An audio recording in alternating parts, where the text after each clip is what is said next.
Welcome to the doctor's office. I'm the American Scotch Doctor, Dr. Dave. This is my wife and patient tonight, Emma.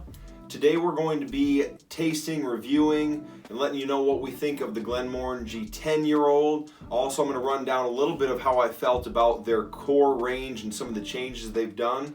I also want to talk about Bill Lumsden, some of the things that he's been doing with the distillery. Stay tuned, because we're about to dive into some Glenmorangie.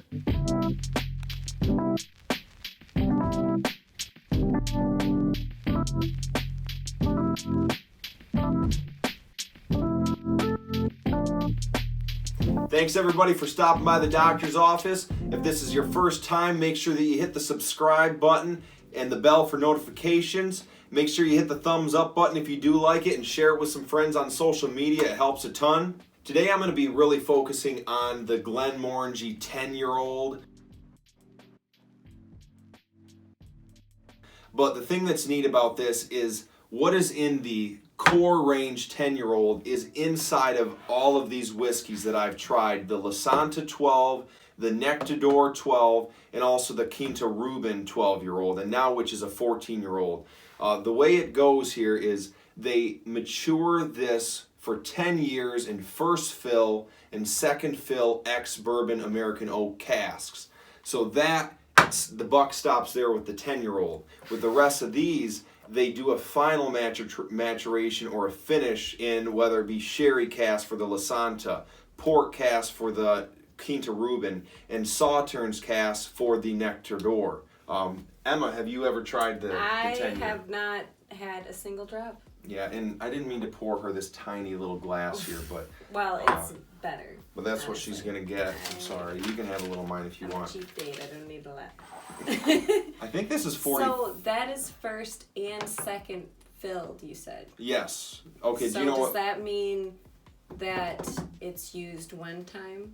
Yeah, first so... First fill and then second is... It's been used before? So first fill cask would be...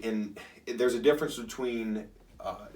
virgin oak or never before used oak and first fill. First fill would be something has been previously matured, or let's say it be sherry has sat in it, or it's never been used to mature Scotch whiskey is essentially. Second fill, it has been used one time to mature Scotch whiskey. Okay. Let me make sure I'm So in first fill it can be other alcohol. There has already been something in it. Again, I mean, I think it's really neat that you can really taste what's inside of all of these just by going right to the 10-year-old, because not all whiskeys, for example, the 12-year-old Glengoyne that I had the other day, that is matured in totally different cask and a totally different setup than what their 10-year is. I don't remember what all the setup is, but at the end of the day, it's... they're just different styles of cask. And obviously there's the Sauternes port or sherry that's added later, but, those 10 years, it's all the same thing. And then they decide to do what they want. And apparently Glenmorangie, 70% of the whiskey they sell is the 10-year core range. I believe it was something around 70% of it anyway. Bill Lumsden. Do you remember Bill Lumsden a little bit? From watching, he is the master. Wow, he's the director of distilling and whiskey creation at both Glenmorangie and Ardbeg. I think that he's become a really interesting and unique character when it comes to Scotch whiskey. He's been playing around and using all sorts of different styles of wood. They have recently opened up, I don't know what year, but they started an experimental 2 stills for experimenting with different styles of distillation, using different styles of casks, swapping out different staves, doing all sorts of different things. So I think that's really neat that they're definitely playing around with different whiskey and not just sticking to the same stuff. The stills that they use, it's interesting, is actually initially was a gin distillery, and they ended up sticking with the stills, liking the character that it presented or that it brought. They actually have the tallest stills in Scotland. They're about as tall as a giraffe. And based on the numbers, I mean, it looks like giraffes are like 18 feet. I think that these stills... Based on the numbers. But I think these are taller than a giraffe. Taller than like the tallest recorded giraffe. So they say they're as tall as a giraffe, but I think they're taller than a giraffe. creates a really like a fruitier, more delicate whiskey.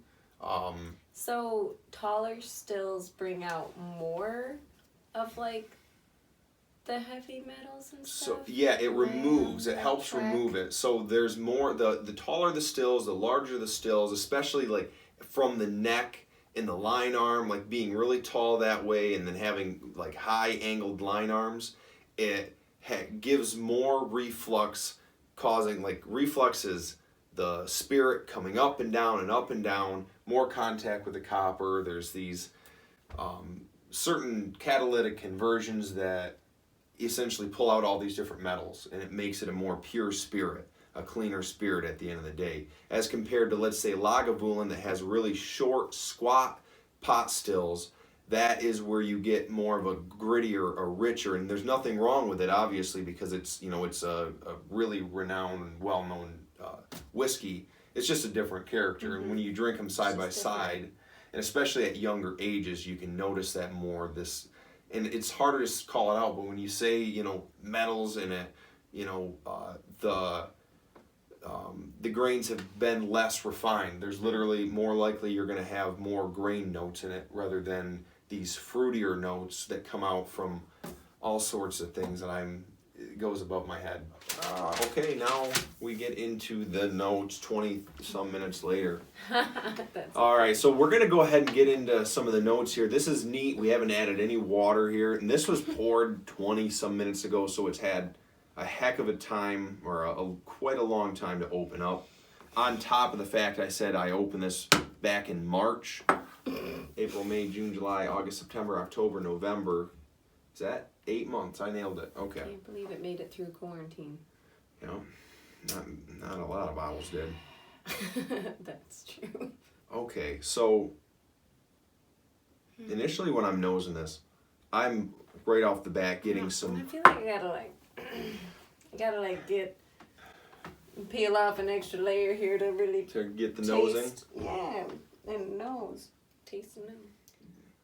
I'm initially getting some vanilla and oak, a little bit of like almost perfumey, floral perfumey, maybe citrus, kind of like orangey. And they say, a lot of people say oranges, and also Glenmorangie. Apparently there's something to do with orangey.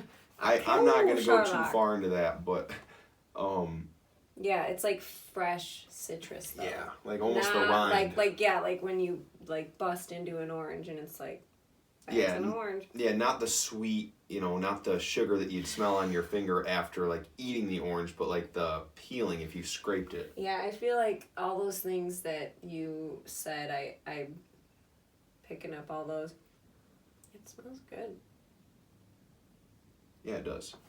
I really enjoy smelling it. Smells like a nice whiskey. Like, I think I'm probably honestly smelling it a little too much because I think my nose hairs are like... Make sure, and I've said it before, but when you're nosing a whiskey, leaving your mouth slightly open and breathing in just a little bit helps a lot. It can reduce the amount of heavy nip that you get hit right off the bat. I didn't run through this. This is 43% alcohol by volume. It is likely chill filtered, or at least heavier filtered.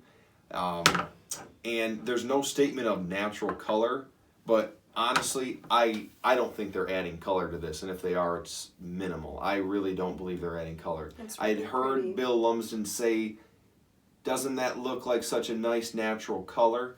He didn't say, this is a natural color. He had said something similar to, doesn't that look like a nice natural? So I'm not going to quote. Yeah, so I'm not going to quote him. Well, it is really pretty color. It's like an amber. Yeah, but like in like a straw, like almost a straw golden hue. Let me get out my paper here. There you go. Kind of a straw color. Maybe I should have used my other white paper, but it's in the other room. Too late, everybody. All right, I'm done nosing this. Let's taste this. Yeah, heck no yeah. water. Cheers, Slanja. Slanja. I love you. Did I say it right?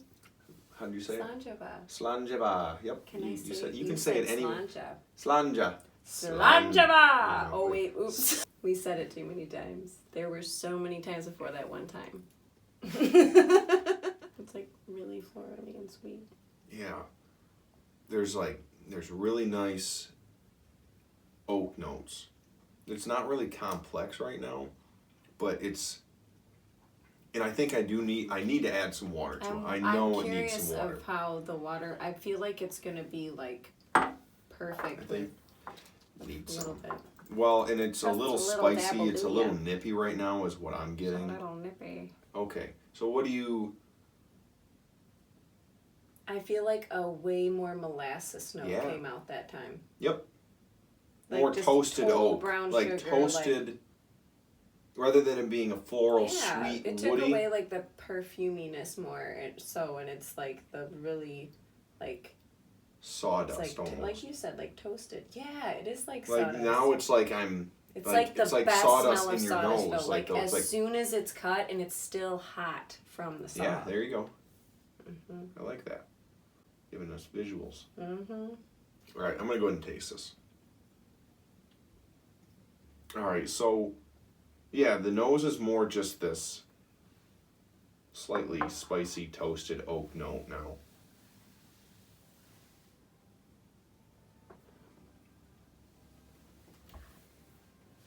Really good whiskey. I'm giving it a script score. What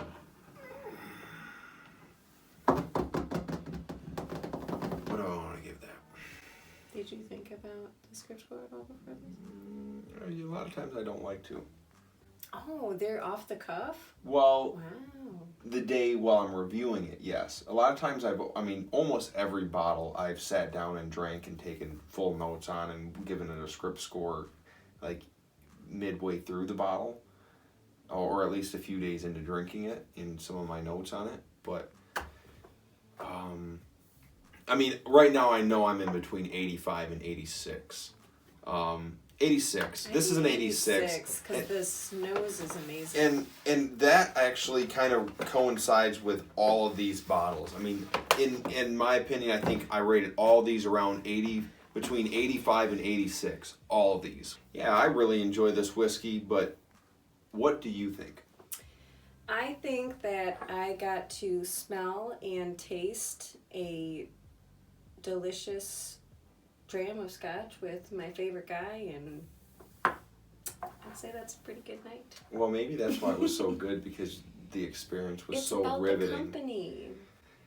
Yeah, you can't have much better company. Maybe this is actually garbage whiskey and you shouldn't take our advice because we're just having a good time. Maybe this isn't even Glenmorangie. This is why I can rate whiskeys, because I am a person that finds all the good things in everything. This could be whiskey, really cheap whiskey, and I get these bottles from my friend Roy, and he drinks the whiskey, and I just pay him $1 for the bottle, and then I fill it up with junk, and I just tell you guys that this is really good. Oh, this tastes like... I look up the notes online, and I just kind of make it up a little bit as I go. So I hope you guys enjoyed my fake notes today. If you guys have any questions, definitely leave it in the comments section. Anything about Scotch whiskey, if you just want to say hello, or if you need emotional help, that's what I'm here for. It's not just Scotch whiskey. Let me know down in the comments. But again, if you guys enjoyed this, hit the subscribe button. Share it with your friends. That's a big, important one. If you enjoyed it, or if you know somebody who would enjoy it, send it out there.